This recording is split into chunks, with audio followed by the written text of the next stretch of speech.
In this video, I'm going to show you how to download the Among Us for PC for free. Just watch and follow this video till the end. For example, guys, if you open Steam and search for Among Us and you want to download it, as you can see, it's not free at all, it's paid. So, how to download it from free? Just go and open your Google and search for this. Download BlueStacks. So click on it when you find it and click on download BlueStacks. When it's downloading, you have to install it, and once you install it, you have to open it and create an account on it. So here is BlueStacks. I will just go to search for games and search for Among Us,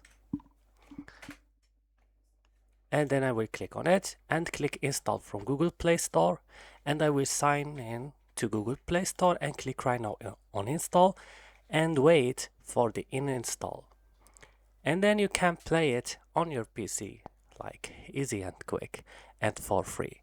If you find, guys, this video helpful, don't forget to like and subscribe. See you in another video.